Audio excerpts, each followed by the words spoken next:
नमस्कार दोस्तों, स्वरपाठ सीरीज में आपका स्वागत है। तो आज हम आप लोगों के लिए चाइल्डहुड एंड ग्रोइंग अप का ये इंपॉर्टेंट क्लास लेकर आ गए हैं और इसमें जितने भी क्वेश्चन हैं सभी सिलेक्टेड क्वेश्चन है।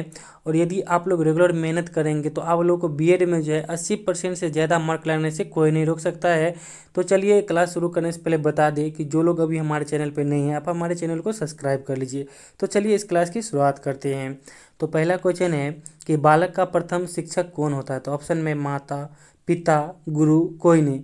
तो देखिए बालक का जो है प्रथम शिक्षक उनकी माता होती है, क्योंकि देखिए बालक जो जन्म लेता है, चाहे बालक हो चाहे बालिका हो, जब जन्म लेती है तो सबसे पहले अपने माँ को देखती है और अपने माँ का स्तनपान करती है। और जब वो शिशुअवस्था में रहती है तो वो सबसे ज़्यादा अपने माता के पास ही समय व्यतीत करती है। तो अब चलिए अगला क्वेश्चन देखते हैं। अगला क्वेश्चन है कि रूसो ने बालकों को कितने अवधि में बांटा है। तो ऑप्शन में 1, 2, 3, 4। और यह क्वेश्चन जो है आपको जो है पिछले क्लास में भी बताए थे। और जो लोग पिछला क्लास नहीं देखे होंगे उस वीडियो को जो है इस वीडियो के डिस्क्रिप्शन में उसका हम लिंक दे देंगे और आप लोग उसे देख लीजिएगा। तो देखिए रूसो ने जो है बालकों को 3 अवधि में बांटा है। कौन कौन है? शिशुअवस्था, बाल्यावस्था और किशोरावस्था। आप जानते हैं कि शिशुअवस्था की जो अवधि 1 से 6 वर्ष तक होती है और बाल्यावस्था की अवधि जो है 6 से 12 वर्ष तक होती है और किशोरावस्था की अवधि जो है 12 से 18 वर्ष होती है। ठीक, अब चलिए अगला क्वेश्चन देखते हैं। अगला क्वेश्चन है कि वह गुण जो बालक जन्म से लेकर आता है कहलाता है। तो ऑप्शन में वंशानुक्रम, वातावरण, विचारशीलता, कोई नहीं। तो देखिए बालक जो है जन्म से लेकर क्या आता है? विचारशीलता। अब विचारशीलता का मतलब क्या होता है आपको बताते हैं। देखिए विचारशीलता का मतलब होता है समझदारी, बुद्धिमानी। यह जो है बालक के जन्म से ही उसमें विद्यमान रहता है। अब चलिए अगला क्वेश्चन देखते हैं। अगला क्वेश्चन है कि निम्न में से किसको स्वर्ण आयु कहा जाता है। तो ऑप्शन में बाल्यावस्था, किशोरावस्था, शिशुअवस्था, कोई नहीं।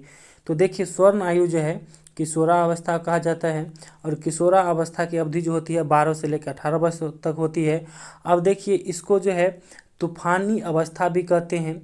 अब क्योंकि देखिए इसमें जो है जब बच्चा बाल्यावस्था से जो है किशोरावस्था में प्रवेश करता है, जब 12 वर्ष का हो जाता है बच्चा, तब उसमें बहुत सारा परिवर्तन होता है। उसमें सेक्सुअल हार्मोन की स्राव होता है या उसके जननांग विकसित होता है। तो बहुत सारा ऐसा कुछ होता है जो उनके लिए जो नया अनुभव रहता है। तो इसी में बहुत बच्चा ऐसा होता है जिनका गाइडलाइन सही रहता है तो सही रास्ता पे चलता है, सही तरीका से अपना जीवन व्यतीत करता है। नहीं तो बहुत बच्चे क्या होते हैं ना कि गलत संगत के चलते गलत आदत में पड़ जाते हैं और वो बर्बाद हो जाते हैं। तो इसीलिए कहते हैं ना कि यह ऐसा उम्र होता है जो बच्चा बन गया सो बन गया और जो बिगड़ गया सो बिगड़ गया। ठीक है, तो इसीलिए इसे तूफानी अवस्था भी कहते हैं। और इस काल को जो है यह जो किशोरावस्था इसे जीवन का बसंत काल भी कहा जाता है। अब देखिए इसमें है बाल्यावस्था। अब बाल्यावस्था की जो है अवधि क्या होती है। तो इसकी अवधि जो है 6 से 12 वर्ष तक होती है और शिशुअवस्था की अवधि जो है 1 से लेके 6 वर्ष तक होती है। ठीक है, अब चलिए अगला क्वेश्चन देखते हैं।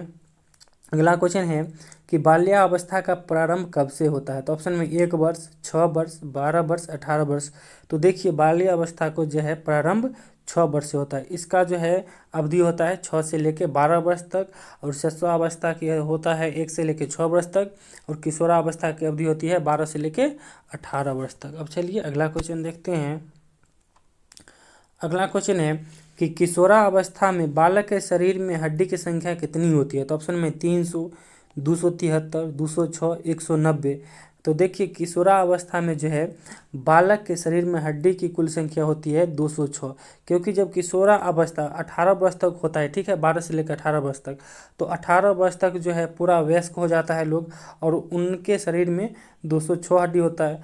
जब बालक जो है माँ के गर्भ में रहता है, ठीक है, जब माँ के पेट में रहता है बालक तब उसके शरीर में 300 हड्डी होता है और जब जन्म ले लेता है तो उसके शरीर में जो है 273 हड्डी होता है। और देखिए आप लोग को यह क्लास अच्छा लगता है तो प्लीज़ वीडियो को लाइक कीजिए, क्योंकि देखिए आप लोग यदि इस वीडियो को लाइक करते हैं तो हमें भी मोटिवेशन मिलता है।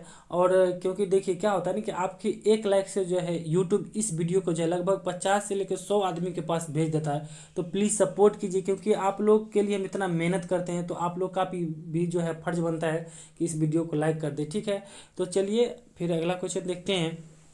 अगला क्वेश्चन है कि शैक्षिक दृष्टि से बाल विकास की अवस्थाएं हैं। तो ऑप्शन में शिशुअवस्था, बाल्यावस्था, किशोरावस्था, सभी।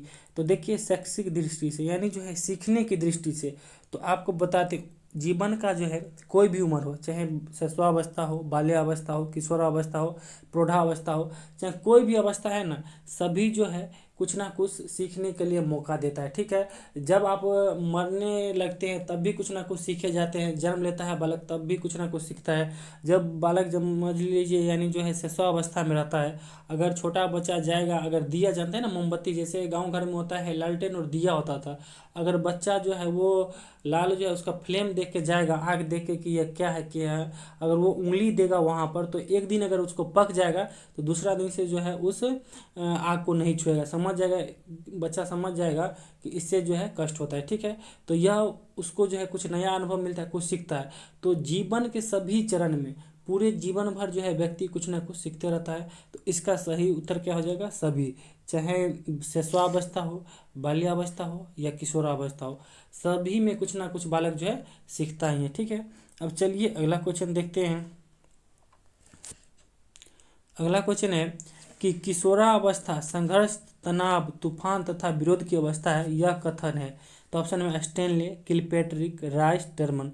तो देखिए स्टेनले साहब जो है उन्होंने कहा था कि किशोरावस्था जो है संघर्ष, तनाव, तूफान तथा विरोध की अवस्था है। ठीक है, तो इसका सही उत्तर क्या हो जाएगा? स्टेनले।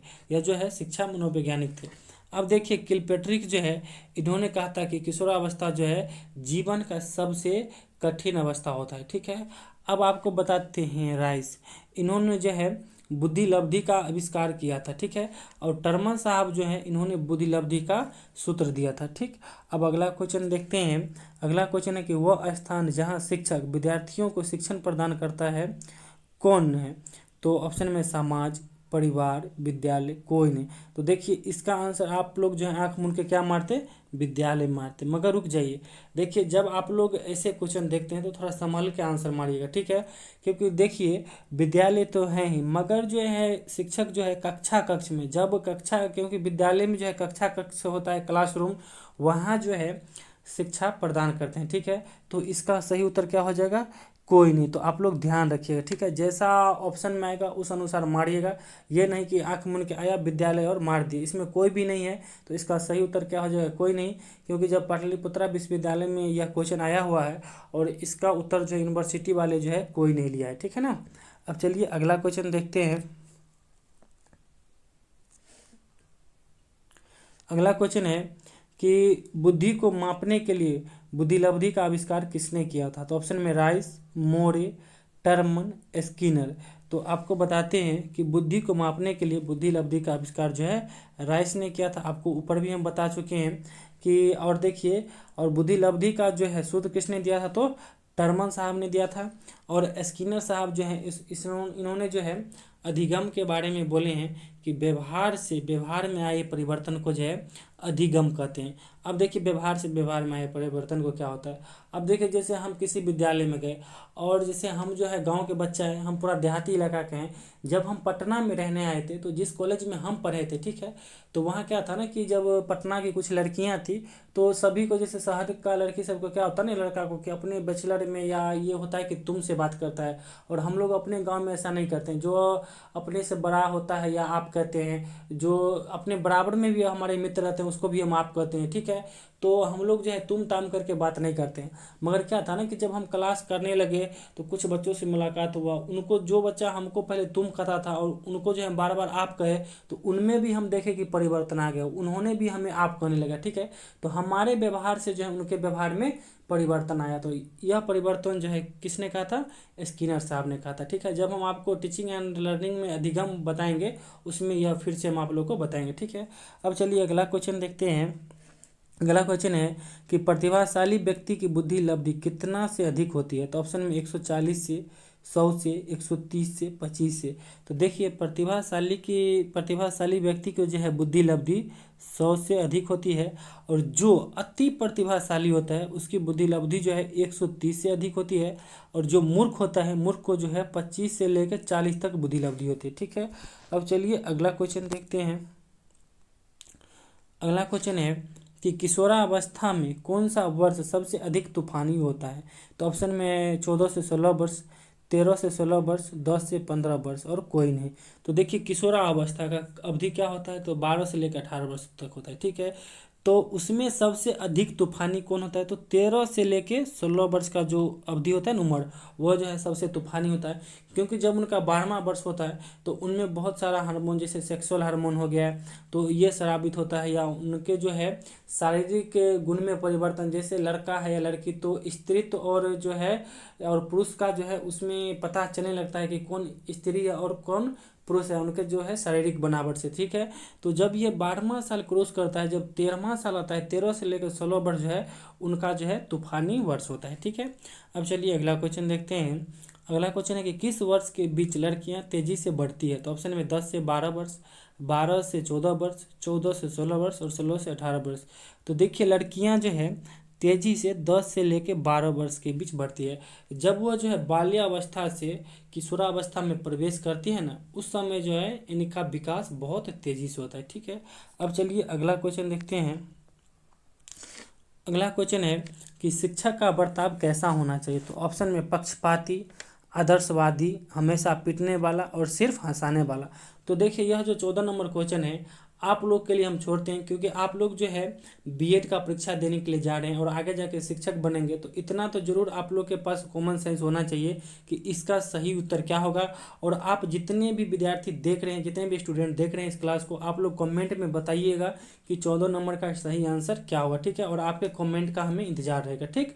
और देखिए आप लोग को यह क्लास अच्छा लगता है तो प्लीज़ वीडियो को लाइक कीजिए, क्योंकि जानते हैं अभी रात के लगभग 2 बज रहे हैं, फिर भी हम वीडियो रिकॉर्ड करें, हमें नींद आ रही है, फिर भी आप लोग के लिए हम मेहनत करते हैं, हम अपना भी काम करते हैं, फिर आप लोग के लिए भी रिकॉर्डिंग करते हैं, टाइपिंग करते हैं, हम खुद से सब काम करते हैं, एडिटिंग करते हैं, तो देखिए मेहनत लगता है। तो प्लीज़ आप लोग भी सपोर्ट कीजिए और वीडियो को लाइक कीजिए, ठीक है। और जो लोग तैयारी कर रहे हैं बीएड के, ठीक है, जो परीक्षा देने वाले हैं, आप अपने उस दोस्तों में जो है इस वीडियो को शेयर भी कीजिए। अब देखिए अब 15 नंबर क्वेश्चन देखते हैं। 15 नंबर क्वेश्चन है कि शिक्षक को गृह कार्य की जाँच करनी चाहिए? तो ऑप्शन में नियमित, कभी नहीं, कभी कभी, वर्ष में एक बार। तो देखिए शिक्षक को जो है गृह कार्य की जांच जो है हमेशा यानी जो है नियमित करनी चाहिए, ठीक है। देखिए आप लोग को यह क्लास कैसा लगा हो प्लीज़ हमें फीडबैक दीजिए, और ये जो है 14 नंबर का आंसर जो है आप लोग कमेंट में जरूर दीजिएगा। तो चलिए thank you, all the best, और हमारे साथ बने रहिए। Thank you.